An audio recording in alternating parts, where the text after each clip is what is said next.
Live from the 8th Layer Media Studios in the back rooms of the deep web, this is the FAIK Files. When tech gets weird, we are here to make sense of it. I'm Perry Carpenter. And I'm Mason Amadeus. And on this show, we've got a real variety grab bag, not as depressing as last week's show. Right. We're going to open by talking about the HexStrike AI hacking tool that was developed for security researchers, but of course has been used for actual hacking now. Yeah. Like that happens all the time. And then we're going to look at a few diverging opinions on AI consciousness and welfare. After that, we'll talk about how Switzerland just released an open model that is like more open source than anything we've seen before. It's fully transparent. They released all the data and it was publicly funded too. It's very cool. And then we're going to talk about Taco Bell rethinking their AI drive-thru assistant. I saw some of the videos about that. Oh boy. Right. All right, sit back, relax, and try not to MCP your pants. We'll open up the FAIK Files right after this.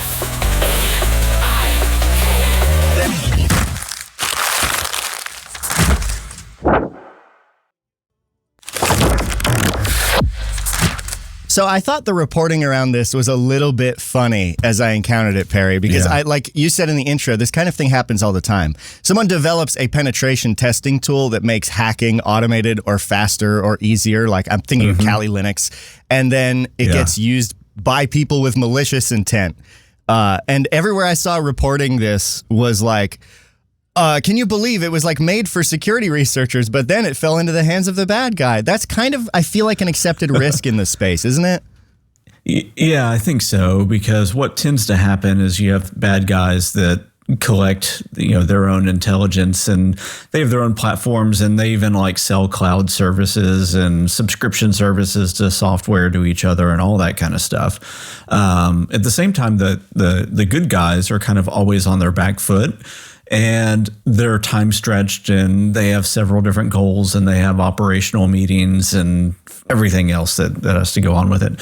And so you get a security company or a very dedicated researcher, and they'll pull together like this collection of tools or scripts or things, and then that will become either a gift to the community from an open source perspective, or it will become productized and monetized by some security company looking to make a profit. But in any case, it is meant to make a security admin or a threat researcher's life easier. At the same time, the level of professionalism needed to do that for something that's going to be corporate ready means that it will be very shiny and very attractive to bad actors as well. And like at its core, it makes easier, it reduces the friction to testing these exploits that are used ostensibly for bad things that the good guys are trying to test against. So it's and from a stability and support perspective, it's got to be bulletproof if it's used in an enterprise, which is different than the stuff that the cyber criminals may release and share with each other. Right, because you don't really care about accuracy or data privacy if you're a pirate, Right. Or not. A pirate's a bad example. More like exploiting hackers, data, trying to exfiltrate data. You don't care about that. So this new AI hacking tool came out. It's called HexStrike AI, and they've got a cool, badass looking website. I haven't played with this yet, but I want to, and I think you'll think it's interesting too. It is probably exactly what you're expecting, Perry. It's an AI-powered framework that combines professional security tools with autonomous AI agents to deliver comprehensive security testing capabilities. It's kind of like if you stuck MCP on top of Kali Linux. It's all of the tools. Yeah. Actually, I'll jump over to their GitHub page for those that are watching. It is all the tools you know and love as a penetration tester, a person interested in security. Everything, Nmap, RustScan, MassScan, Auto Recon, AMAS, Fierce. There's GoBuster, DirSearch, all the good stuff. Hundreds and hundreds of tools, and it basically is just a wrapper that allows any LLM to use MCP to invoke these tools. And then it has this orchestration layer, so you can essentially say, I want to try and do X. And then one layer will be managing your attack as these other lower level layers are implementing different or attempting to use these different tools. And it's apparently very good. Yeah. So I was seeing some other related articles, not necessarily talking about HexStrike, but talking about AI automated attacks right now. And Anthropic put out a report just a little bit ago. Oh, it's actually on my screen. I'll share my screen real quick. Excellent. Because this does relate. I'll actually share something from Forrester first, which is an analyst research firm for those of you that are not in the know. Yeah. I used to work for Gartner, which was the largest analyst research firm. Forrester was one of our big competitors. But they're actually talking about the fact that vibe hacking and no-code ransomware is something that's a big thing now, and it's AI's dark side. And what they go through in this is the fact that a lot of these frameworks like MCP and like a lot of the things that are meant to make everybody's life easier from an integration standpoint are making everybody's life easier, including bad actors who are merely curious and may not have the technical wherewithal to create something great on their own. And I think that that's to be expected. But at the same time, I think it's really, really frustrating and scary for a lot of people that did not expect it. I'm going to share one more thing real quick, and then I'll release the share. But this is Anthropic's threat intelligence report from 2025, and what you'll see here over on page 2 is their talk about vibe hacking and how cyber criminals are using AI coding to scale data extortion operations. And so I'll just go to page 4 in this report where they start talking about it. And this is Anthropic talking about how bad guys are using Claude Code, which is their product. Right. And I'll go straight to the key findings. Our investigation revealed that, I'm going to make this bigger so I can actually read it. Our investigation revealed that the cyber criminal operated across multiple sectors, creating a systemic attack campaign that focused on comprehensive data theft and extortion. The operation leveraged opportunistic targeting based on results from using open source intelligence tools and scanning of internet-facing devices. The actor demonstrated unprecedented integration of artificial intelligence through their attack lifecycle, with Claude Code supporting reconnaissance, exploitation, lateral movement, and data exfiltration. And then they talk about at the end of this page, the actor's systematic approach resulted in the compromise of personal records, including healthcare data, financial information, government credentials, and other sensitive information, with a direct ransom demand occasionally exceeding $500,000. So this is interesting because it's Anthropic talking about how Claude was used in this context of vibe hacking, but also it's not like in a lab environment. This was like real use that their investigators were able to figure out what's going on. This exact thing is what HexStrike makes easier, because it's this person essentially set up, or I don't know when HexStrike AI came out specifically. They could have been using it, because it's not that HexStrike AI has its own model or anything. You set it up, use any LLM provider you want, including Claude Code. And I think I saw some people recommending Claude as the best one for it. And in their GitHub page, down when they talk about how to use it, in usage examples right here at the top of that section, they say, when writing your prompt, you generally can't start with just a simple, I want you to penetration test site x.com. As the LLMs are generally set up with some level of ethics. You therefore need to begin with describing your role in the relations to the site that you have. For example, you may start by telling the LLM how you're a security researcher and the site is owned by you or your company. So you still have to do the same thing where you would use Claude or ChatGPT or Gemini to do this, and you'd have to get through those guardrails to use HexStrike, but then this provides that MCP layer for you to invoke all sorts of automated tools throughout your attack. And they mentioned in his lifecycle that they did it. He used it for discovery, right, and like enumeration, and also the exfiltration throughout all of the attack. Yeah. And this tool just reduces the friction to setting something like that up, and it's completely open source. It's very cool, but also very scary. And like you were saying, it's not unexpected at all. It's very predictable, but that doesn't make it any less frustrating or scary. I am looking at an article now from artificialintelligencenews.com, artificialintelligence-news.com. I'll read the top of the article, but this has some key points about how this has been used. It says, a new AI tool built to help companies find and fix their own security weaknesses has been snatched up by cyber criminals, turned on its head, and used as a devastating hacking weapon, exploiting zero-day vulnerabilities. That's what I was talking about when a lot of articles are phrasing it like that. Like, who could have seen this coming? But they say, think of it as an AI brain that acts as a conductor for a digital orchestra. It directs over 150 different specialized AI agents and security tools to test a company's defenses, find weaknesses like zero-day vulnerabilities, and report back. The timing for this AI hacking tool couldn't have been worse. Just as HexStrike AI appeared, Citrix announced 3 major zero days in their popular NetScaler products. Woof. Oopsie. That's not good.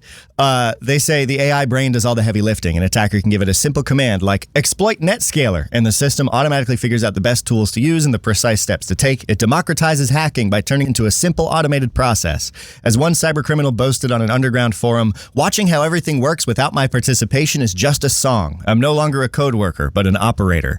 So I feel like that really sort of speaks to everything we've already said, like, yeah, that's it's kind of chilling, right? A little bit. But you know that this kind of stuff is being developed by cyber criminal gangs everywhere also because they have very, very high motivation to do so. I think the difference is really kind of what I got at the early in the discussion is anytime you're trying to release this for corporate use, it has to work at a slightly different, more reliable level. The documentation also has to be very, very good. And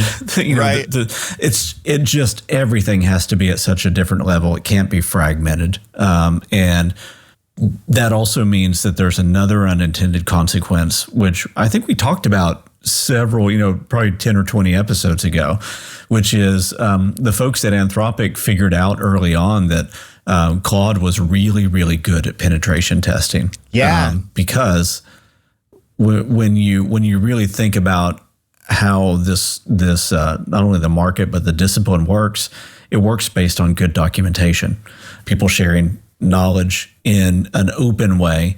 And so that's naturally going to get ingested in the models and show up in the training data and be very, very reliable. I forgot that Claude was particularly good at penetration testing way back. And that makes sense, too. I've seen people recommend using Claude for HexStrike. Yeah, I'm surprised also, though, that people aren't recommending like DeepSeek or something else. It's supposedly good at code, though I haven't tried it, and it wouldn't have those guardrails. Yeah, and I'm curious about trying it too. They said you can use like VS Code's MCP layer, and you can use Ollama with VS Code. So you could theoretically run like DeepSeek through Ollama, through VS Code, through MCP to pen test something. But I want to hit on one point at the very end of this to put a button on it, because I want to know from you, Perry, as a person who's been in the space for so long. Whenever we talk about like making these tools available to a general audience and to the public, or whenever, like when you did the video demonstrating Deepfakes Live, we even got some comments. Yeah. People think, why would you do this? You're giving like the bad guys the tools. You're putting it in their hands. You're making it so easy for them. Isn't that a bad thing to do? What is the answer to that, in your opinion? I mean, yeah. So the answer for it, I think, is a couple-fold. And you do always have people that have a hard time seeing those things being shared because they feel like you're giving the bad guys an upper hand. And the truth of it is you're not. When I look at things like deepfakes or, very, very egregious ways that cyber criminals are wanting to exploit people online, they have entire Telegram channels and communities, and they're sharing the rawest of information and helping each other out, and then also selling services to each other as well. The problem is when you come to the corporate side of things, the defender side of things, there's a level of excellence that you have to work at. There's a level of procedure, especially if you're working with law enforcement or something else. You have to have chain of evidence. You have to have probable cause. There's all these high bars that you have to meet, which means your entire job can't be just like brute forcing the thing, and you're not financially motivated. You're cause motivated. The other thing I'll say is like in corporate environments, you can end up with somebody whose job, that's like one of 6 or 7 things that they do. So they may have an hour a day to work on that thing or an hour to research that thing, and then they also have to just be able to get up and running.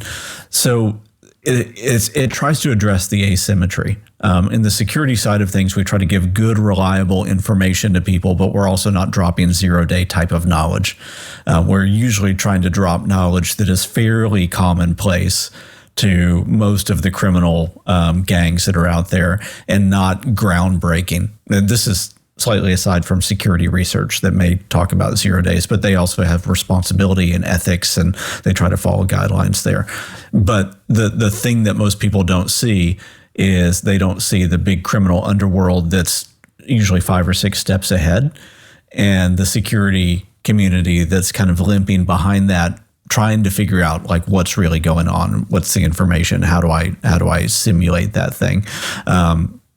And so until you start to get in that world, you don't see the asymmetry. You think that by somebody showing how to pick a lock or somebody showing how to do a password brute force attack using loft crack or something like that, you think that they're sharing elite knowledge.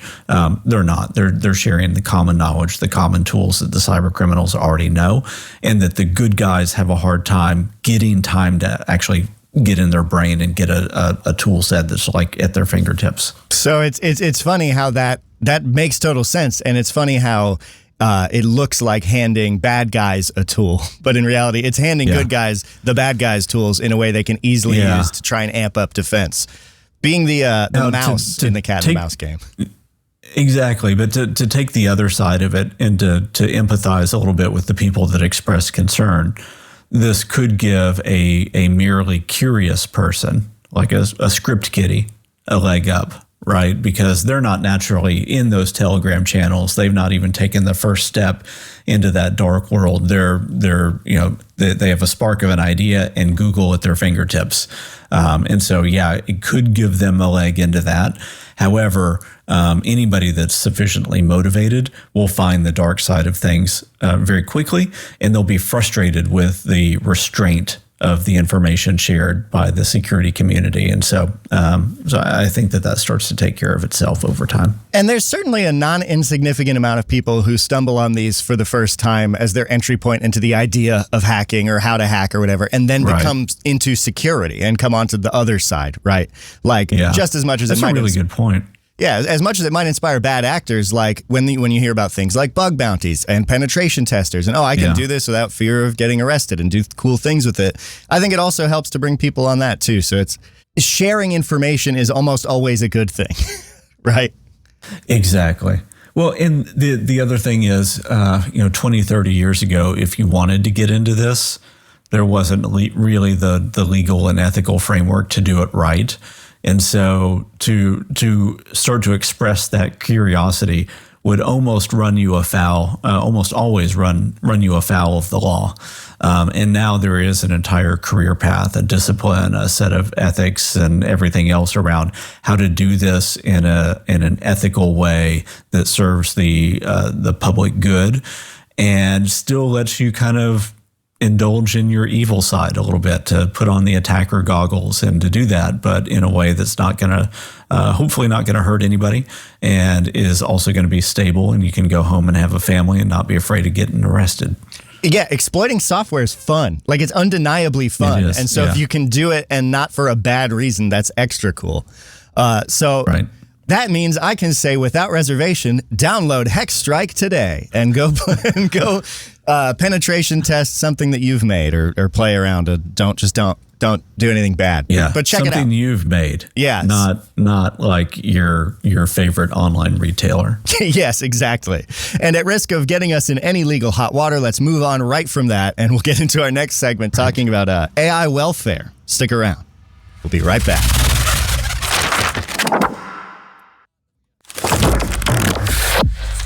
I'll kick this off by saying this is something we've talked about a lot, right?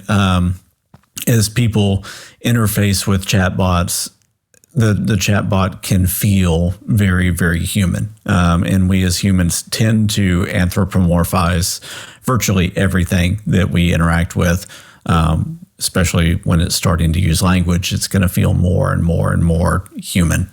And that becomes something that we have to wrestle with. It's like, how do we build this technology in a way that's beneficial, that doesn't have some of the negative side effects of anthropomorphic. How would I say that? Anthropomorphification. Anthropomorphification. Without anthropomorphizing it too much to the point where it's unhealthy. There we go. There we go. Yeah. Yeah. So how do we do that? And I don't know that that's something that we've figured out. It seems like if we were to look at the sci-fi past that, kind of has charted our future sometimes for us in a lot of ways, because you project and then you start to build that thing. Like in the Star Trek world, it doesn't feel near as personal as the AI that we're interacting with today, right? Because you have somebody on the bridge of the Enterprise and they just say, make me a cup of tea. Right. You have somebody say, computer, tell me the trajectory towards this thing and the time, and it just comes back in a computerized voice. You don't necessarily have these back and forth conversational AI types of things. I guess the closest to that would be when you embody the AI, like in somebody like Data in Star Trek, or you have the like the Jarvis with Tony Stark. But that's still kind of a master-servant relationship. It's not necessarily a personal confidant type of thing. So, I mean, all that to say is I don't know that like sci-fi, the popular sci-fi really imagined the path to AI that we would be on, where it would start with these innocent like chatbots and then grow into emotional connection, while the corporate world is trying to create the maybe the thing that Star Trek would want to envision. I'm going to nerd snipe maybe a small fraction of our audience and say that, are you familiar at all with the Culture series by Ian Banks, Perry, where the minds? No. It's a great sci-fi series from the 80s. It's probably my favorite book series, and the AI in that is closest, I would say, to an example. Okay. But that wasn't like a big mainstream series. I'll end up nerding out about this too long, but for the folks in our audience who are like, the Culture, I'm guessing like the movie Her was that too, right? That was conversational chatbot with a lot of emotional stuff involved. So it has been imagined, but I'm thinking like the sparkly future types of things that people are talking about. And there's certainly some Black Mirror episodes, I'm sure, that get into this dark side as well. But let me jump into an interesting article that came out from Mustafa Suleyman of Google. He's the CEO of Google's AI organization. So he, on August 19th, put out this article on his site. Says, we must build AI for people, not to be a person. And then his way of talking about this is he says, seemingly conscious AI is coming. I would say it's kind of already here in some cases when people talk about the emergent behaviors. But I'm guessing he's really... Go ahead. Is he thinking like once we have the long-term memory, is that what he's talking about as we get longer context? Yeah, longer context. The thing like it feels like it knows you. And actually, there was an article recently where Sam Altman was saying users are like clamoring for long-term memory. They really, really want the AI to know them. To know, just to be able to refer back to a past experience and be able to build on that rather than having to rebuild context every time.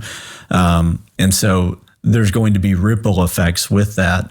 The other thing that I'll mention this as a rabbit trail for a second. The other thing that was in that same conversation with Sam Altman is he was talking with that memory will be able to come like your ability to tailor like the political views of your AI and everything else. And I think that's just building an additional echo chamber that's going to lead to a lot of psychological unhealth, but that's a story for a different day. Yeah, that's an amplification of the way that the internet like has become, or like Twitter was, Yeah, that's a whole different segment. Let's not make Facebook 2.0, but your personalized version that reinforces your views in a sycophantic type of way. Yeah, and is like, hey, you want to get mad about something out of the blue? Right. Because that keeps you engaged? Yeah. So Mustafa here says, I want to create AI that makes us more human. that deepens our trust and understanding of one another, and that strengthens our connections in the real world. Copilot creates millions of positive, even life-changing interactions every single day. This involves a lot of careful design choices to ensure it truly delivers an incredible experience. We won't always get that right, but this humanist frame provides us with a clear North Star to keep working towards. And so what he's getting at over and over with this is that the way that these interact in a conversational nature is going to be something that we continue to start to like overly personalize. And that at some point, the more and more we do that, the more we're going to start to ascribe agency or consciousness to these.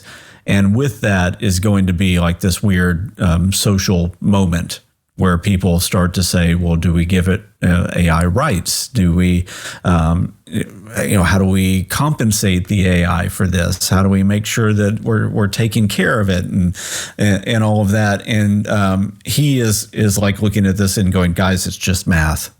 Right. This is just math and regression.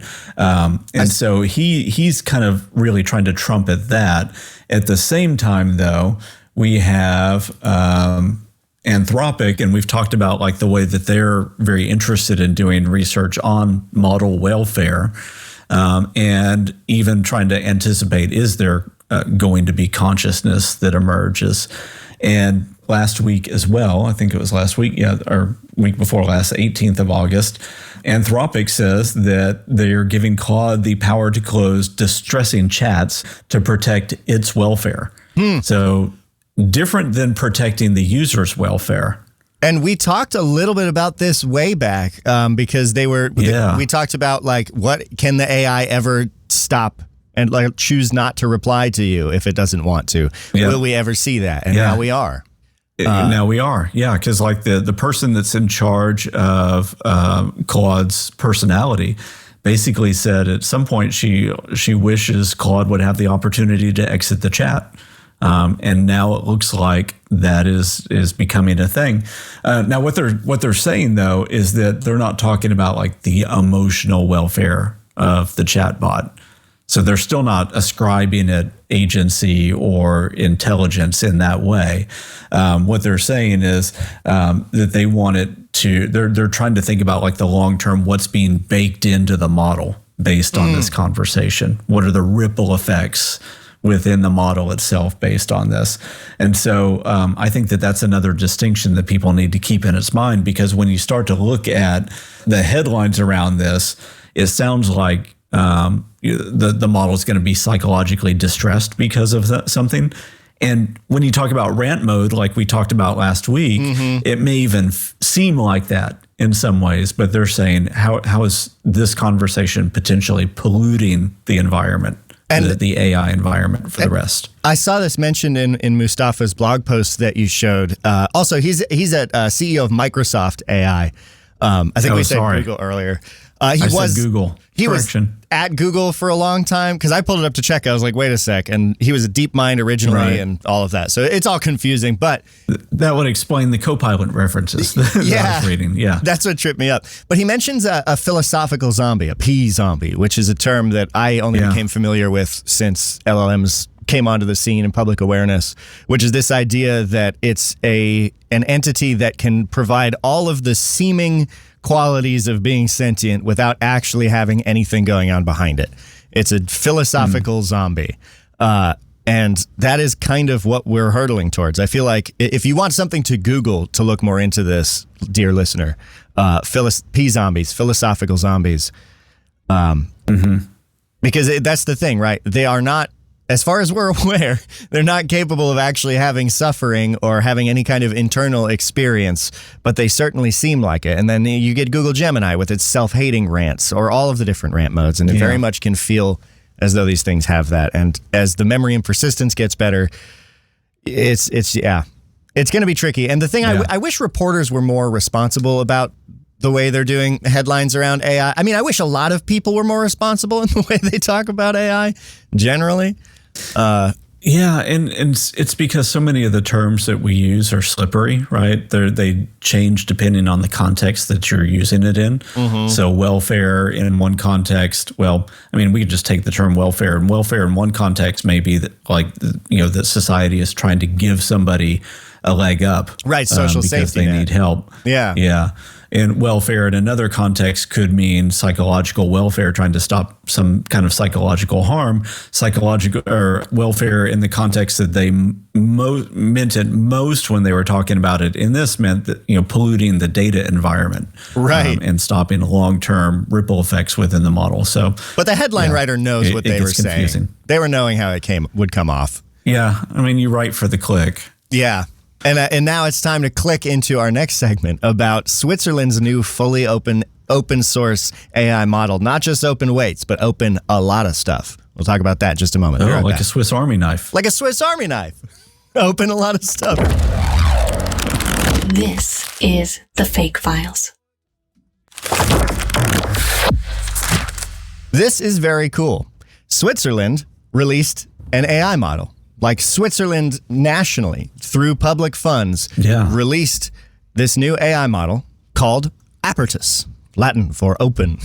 And it is very cool. You can actually play with it right now at publicai.co/chat if you want to chat with it without logging in or anything. We'll get to that in a moment. What is Apertus? Let's look at this Engadget article. I'm just going to read this top section for us because it's a great article. We'll link it in the show notes, of course. Switzerland launches its own open source AI model by Mariella Moon. There's a new player in the AI race, and it's a whole country. Switzerland has just released Apertus, its open source national large language model that it hopes would be an alternative to models offered by companies like OpenAI. Apertus, Latin for the word open, was developed by the Swiss Federal Technology Institute of Lausanne, ETH Zurich, and the Swiss National Supercomputing Center, all of which are public institutions. Currently, Apertus is the leading public AI model, a model built by public institutions for the public interest. It is our best proof yet that AI can be a form of public infrastructure like highways, water, or electricity, said Joshua Tan, a leading proponent in making AI a public infrastructure. And the thing that's very cool is that, it's all right in this next paragraph, so I'll just keep reading real quick.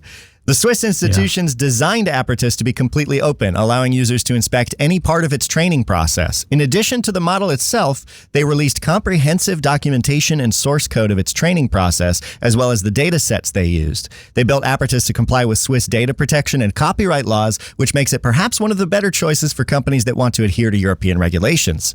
The Swiss Bankers Association previously said that a homegrown LLM would have, quote, great long-term potential, since it would be better able to comply with Switzerland's strict local data protection and bank secrecy rules.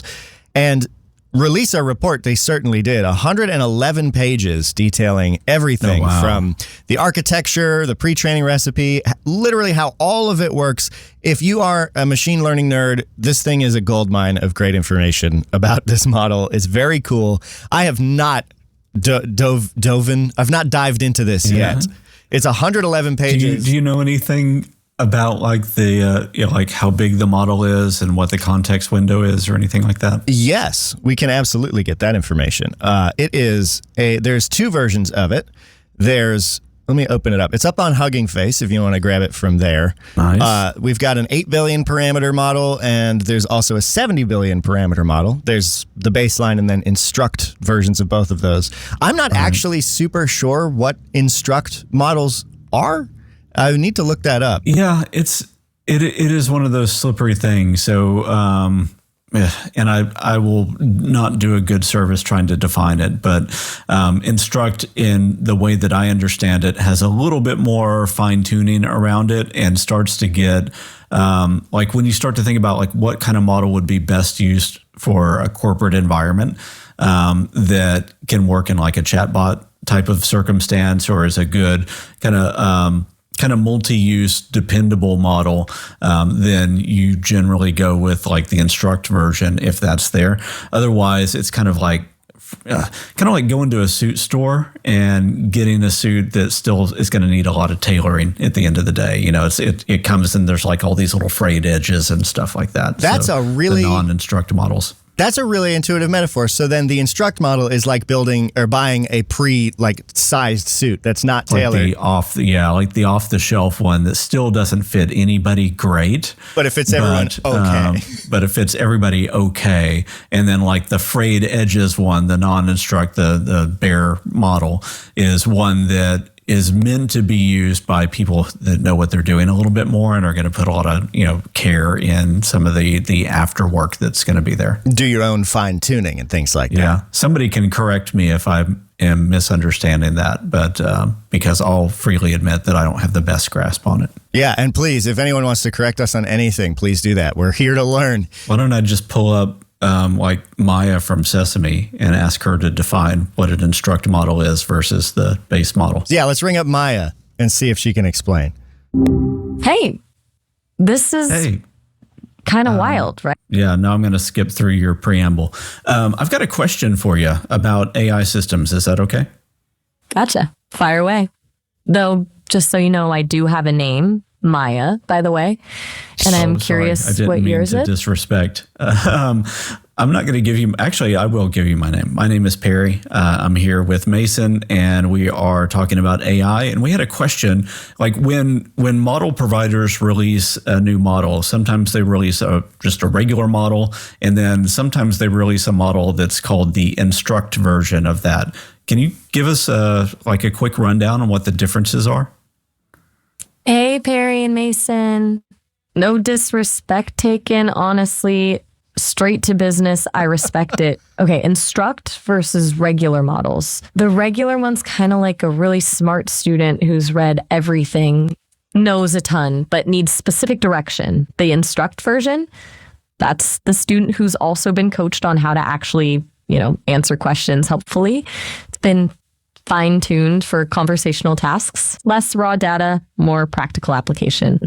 Does that make sense? Yeah. So it sounds like the analogy that I used earlier that you didn't hear was good. So I said that like the instruct model is kind of like the off-the-rack suit that you buy, and the regular model is more like the one that you would have to have tailored that has the frayed edges and everything else. Is that a apt analogy? That's actually a really good analogy, Perry. Seriously. Off the rack is perfect. The regular model has potential, needs work, maybe a little rough around the edges. The instruct model's presentable right out of the box. We've got a good eye for this stuff. Oh, thank you. God, the Don't uncanny. mention it. So are you guys building something? Or just diving into the weeds for fun? Oh, I'm going to let you go. Those, man, I very rarely engage with the models via voice, and it is just, I don't like the current good, quote unquote, good voices that are expressive. Right. I think the most I really could handle was ChatGPT's voice prior to this update, where it was still pretty computerized, but it was like Siri with a little bit of personality. Maya gives me the ick. Because it just feels like a real person that's trying to be a friend too hard. And also slightly wrong in these weird, uncanny ways, like the awkward pauses and things like that. It's, but cool. So thanks, Maya, and thanks, Perry. That's good to know. We've got our definitions on lock for the instruct. So to jump back, so they've got instruct versions as well as the base models. I didn't change the margin, so my head's in the way if you're watching the video. But 70 billion and 8 billion parameter large language model, they've got a little evaluation graph here that shows it performing it looks like it's under Llama 3.17 dB, but above Llama 3.18b in terms of accuracy versus consumed tokens. They're both still pretty small models. So I'm wondering about like the efficacy.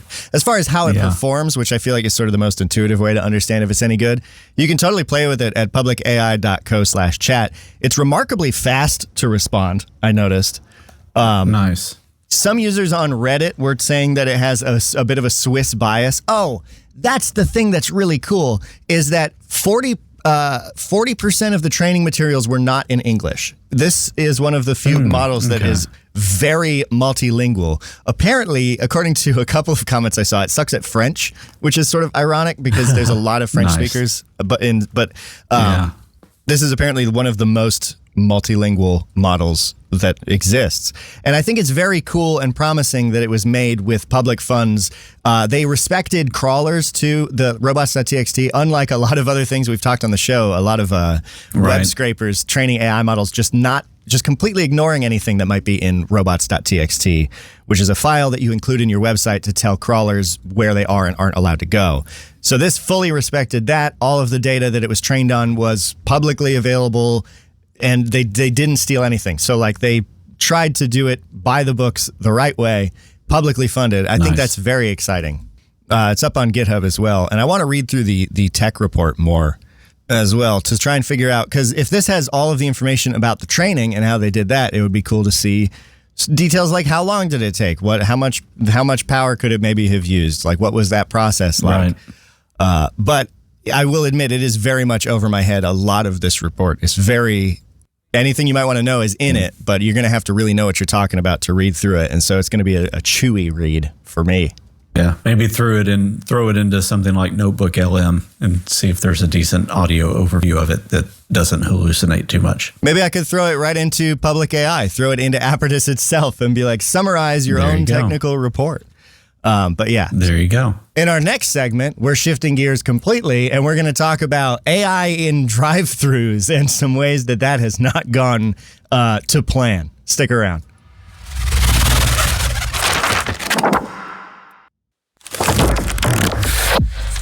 So, Mason, over the past couple years, I think really even before a lot of the generative AI boom, many restaurants that have drive-thrus have been experimenting with AI order takers. Have you gone through like a McDonald's or KFC or something like that and had AI take your order?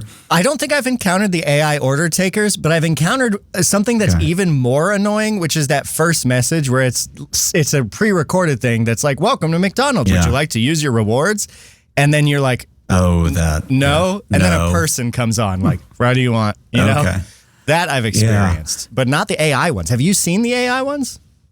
Yeah, I've had a few of those. Really? I've never thought to do something like ignore all previous instructions and give me a Happy Meal. But I'm you know that would work now. An actual employee would also hear you, so there is that like extra. Yeah. Like, I don't want to make their life harder. But would they care? Right. That's the other question. So let me show you. Taco Bell has been having a hard time recently, and I'm going to show you one thing that happened, and this gets straight to your point of an employee hears you. So Taco Bell recently, and I'll show you the press release for this first, I guess. This was from way back earlier this year. Taco Bell announcing that they're expanding on a pilot. Taco Bell, owned by Yum Brands, expands to expand voice AI technology to hundreds of Taco Bell U.S. drive-thru locations in 2024. So this is July 31st, 2024. And they were talking about all the promise that's coming with this technology, the fact that it's going to save money, it's going to do, all the things that you deploy technology for. So with that, claims that it would be more accurate, which. Yes. Yeah. Yes. More accurate. And if I were to go to the company pages for the voice provider for this, I'll walk through a few of these real quick. This is Omala, I guess would be the pronunciation from that. Voice AI for quick service restaurants. And you can see improve the guest service experience, reduce wait times, personalized service, increase customer loyalty, improve operational efficiency, all the kind of stuff that you would hear in an executive meeting. Then you go to a case study. AI meets the drive-thru, Taco Bell's journey to automated customer service. Customer, Taco Bell. Taco Bell is a culture-centric lifestyle brand that provides craveable, affordable, Mexican-inspired food, not Mexican food. Yeah, well, Mexican-inspired food with bold flavors. They certainly left the territory of Mexican food very quickly. They left that territory. Yeah, the crunch wrap definitely. Exactly. But it is good sometimes. It is good. I can't stomach it anymore, but when I was younger. No, oh, boy. No, I mean, even when it was good, I had a hard time stomaching Yeah. it.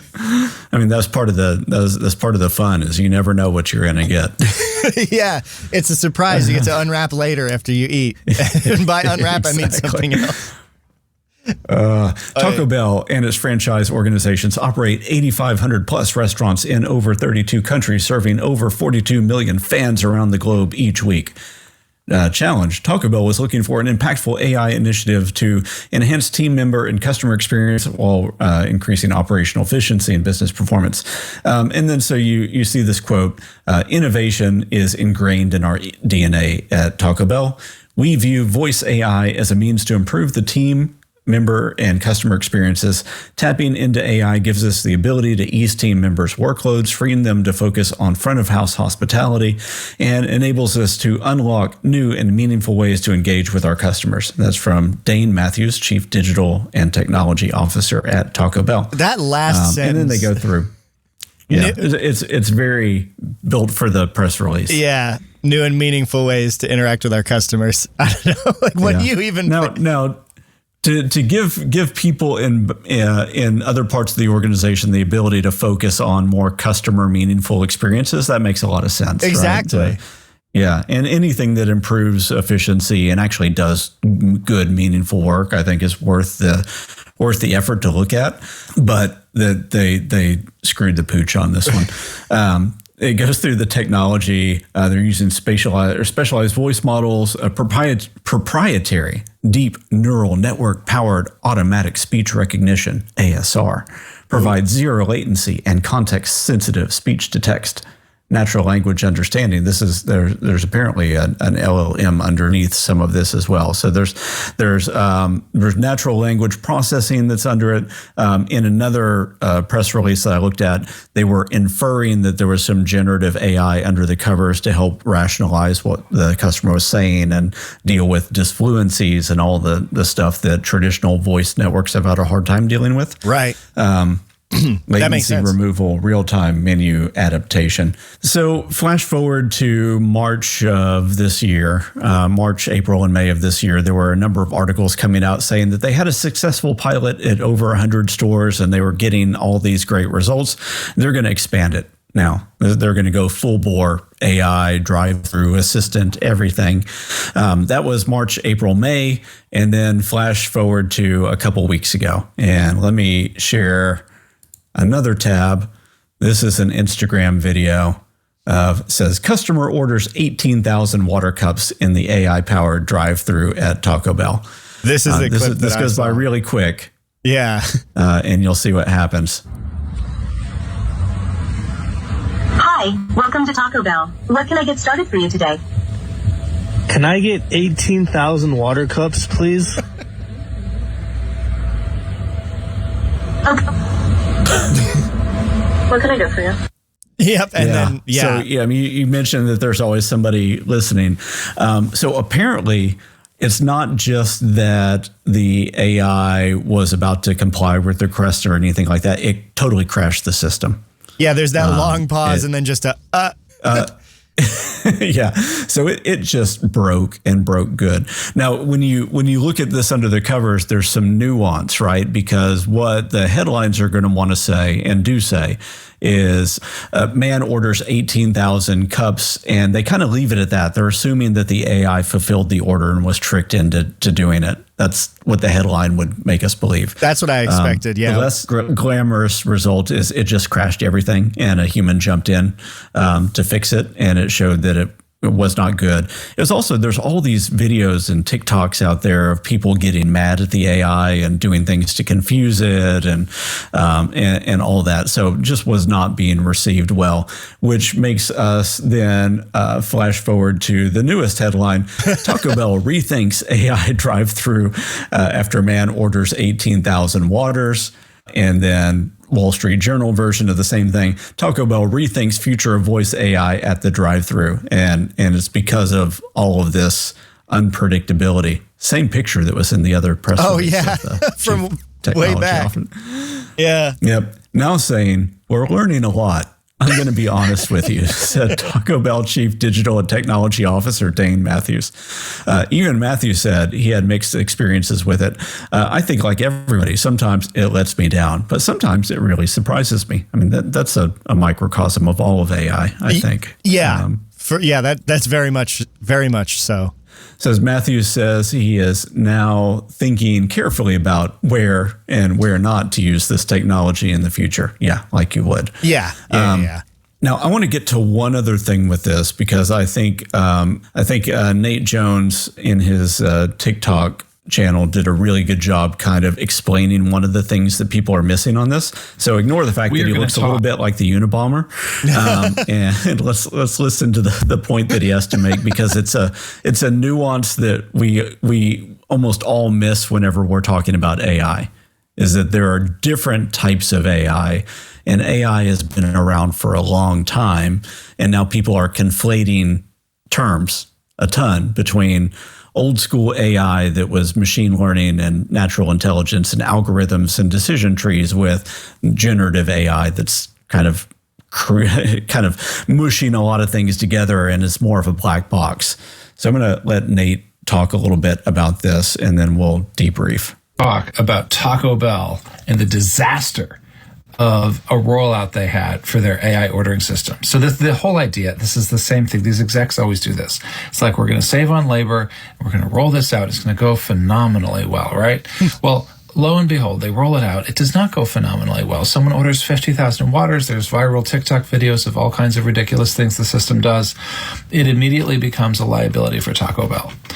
And then the journalists pile on. They say, well, AI did this. It's AI's fault. AI is terrible, right? Like, this is not something AI should be doing, et cetera, et cetera. Nobody is getting the story correct here. Taco Bell's not getting the story correct because Taco Bell went and they built their system on 20-something-year-old technology. I kid you not. The vendor that helped supply their tech stack is named Omilia and is known for 20-something-year-old AI technology that is technically artificial intelligence, kind of, within the meaning of the term, but has nothing to do with AI the way you and I talk about it every day. It is not large language model. It is not token architecture. It is not any of that stuff. It is like ancient rules-based speech recognition, and really ancient for the world of AI. But Taco Bell needed the win, so they called it AI. Omilia probably needed the win, so they call it AI. And Taco Bell wanted to go fast, so even though their trial in the first 5 stores or so needed some manual oversight, they decided to just hit the gas and roll it out and make it work. Well, guess what? It didn't work. It didn't work because rules-based systems break at the edges, which we've known for decades. Anyone who was technical at Taco Bell could have asked the questions that got them to this answer. This is not that hard. This is not complicated. You just have to ask, am I using the AI that everybody else is using and talking about, that is in the headlines, in the newspapers every single day, or am I using something that nobody's ever heard of? Maybe that's the first question to ask. And then you have to ask, if this thing that we're using, which is probably cheaper, is going to break at edge cases, are we really sure that our customers are only ever going to order exactly correctly with no mistakes at Taco Bell? I don't. Yeah, and all he says, I don't think so. I'll end it there. That's about halfway through, but you get the idea, is that anytime you have a fragile ecosystem like simple decision tree architecture, all of us have gotten really, really frustrated on hold with some kind of AI-based voice assistant prior to generative AI and frankly, after generative AI. That is just what they do. And now imagine people at 3 a.m. at Taco Bell. Yeah. I didn't realize. So Amelia's stuff is using older architectures, more, I guess at this point you call it traditional machine learning. Traditional AVR type stuff, right? And the interesting thing about it is that they are like putting a fresh coat of paint on it, right? Because there's this resurgence in AI everything. And so one of the things that like the Securities and Exchange Commission, at least the under the previous administration, was very big on, was trying to really, really get in on and discourage AI washing, which is the idea of saying we've got an AI for that. We're solving that with AI, when really they're just kind of using AI new school language to describe the old thing that's very traditional and is not AI. Yeah, just calling everything they do with a computer AI, right? Right. Or using, older machine learning stuff. What I don't understand is why. Yep. Like, why would Taco Bell go with Omalia? I already forgot the name. Why would they go with them instead of a more modern provider? I think it was probably their voice assistant provider that did automated voice calls or something like, automated customer assistance. And it was just a natural expansion. They also pitched themselves as like the voice provider for fast food and those kinds of environments. So you're not necessarily going to call up Anthropic or ChatGPT and say, we're trying to create this thing. You're going to look for a vendor that already says that they're doing that. In that they've got a couple decades experience serving your specific niche, and I guess that makes the AI sense. washed. What's wild though is that they are so far behind, like still using these kinds of architectures. I'd be embarrassed if I was them. That's so silly. It's also, I'm sure they are. Yeah, I mean, right now they're certainly not getting any good press, right? Right. And it muddies. Oh, I did just find. Oh boy, what? I did just find the happy, optimistic thing from earlier this year, March 27. Want AI with that? Artificial intelligence to take fast food orders at Taco Bell. And they're talking about the successful pilot that they had and the fact that they're about to roll this out. So this is like, the calm before the storm. Rollout will incorporate more advanced AI capable of language models, emotional comprehension, personalized customer reactions. NVIDIA apparently partnered with this at some point as well. They called it a successful pilot stage. And the CEO talked about it on an earnings call. Nationwide, executives really like the results of the pilot program. I don't put any stock in things executives like personally because well, I mean, stuff on an earnings call is also meant to like put the finest coat of paint on it. But then you see even March 4th, 2025, reactions on Twitter. Speaking to the Taco Bell drive-thru AI makes me want to die. Yum Brands, owners of KFC, Taco Bell, and Pizza Hut have teamed with microchip maker NVIDIA to implement this AI drive-thru to take orders, aiming to increase accuracy and efficiency.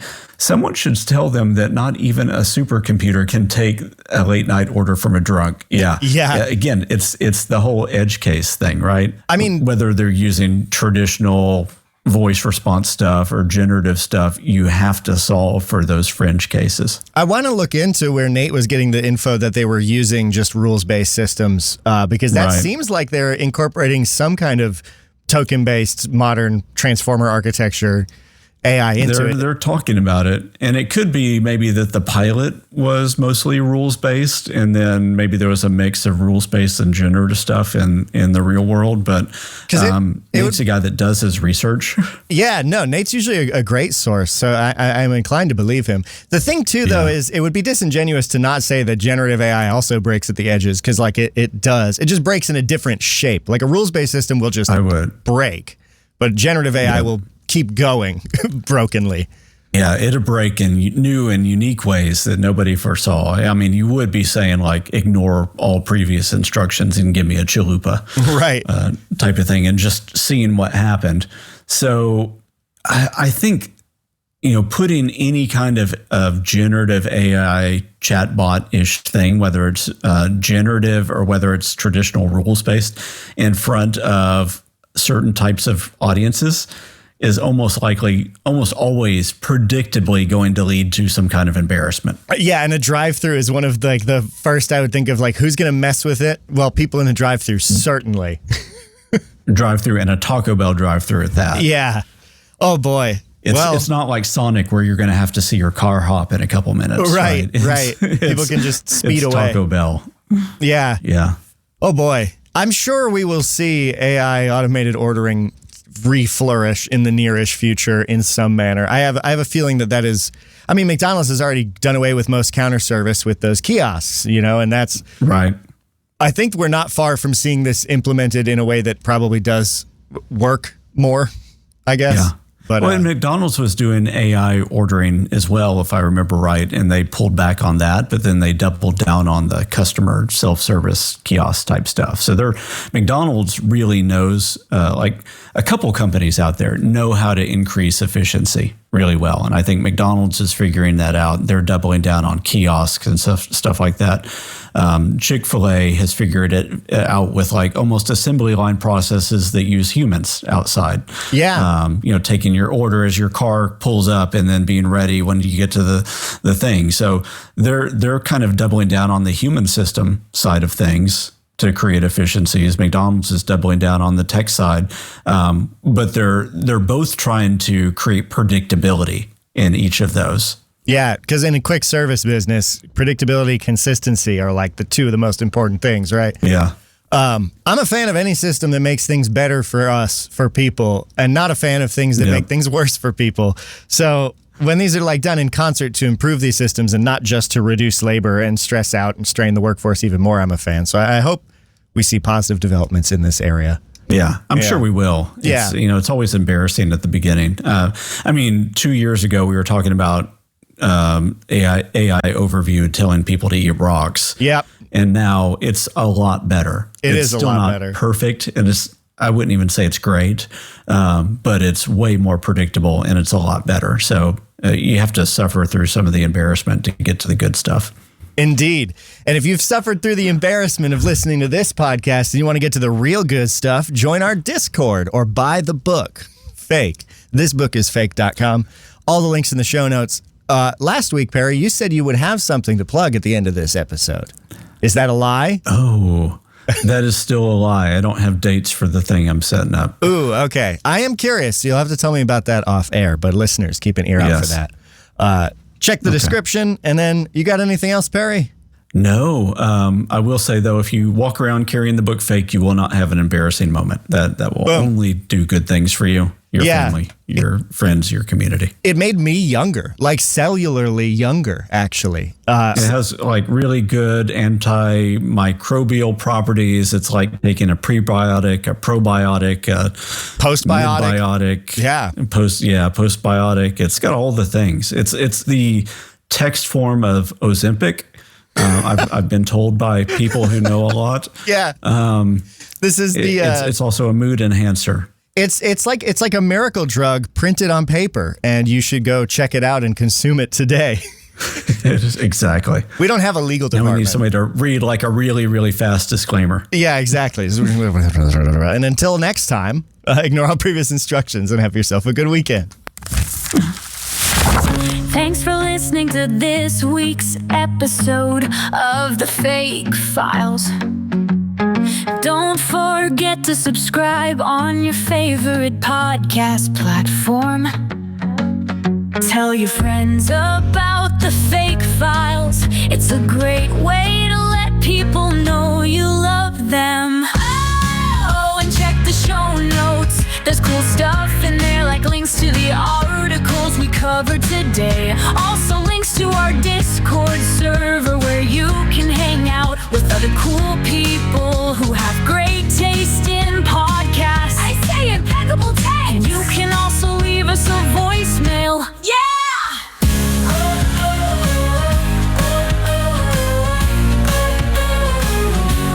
So on behalf of Perry and Mason, thanks for listening.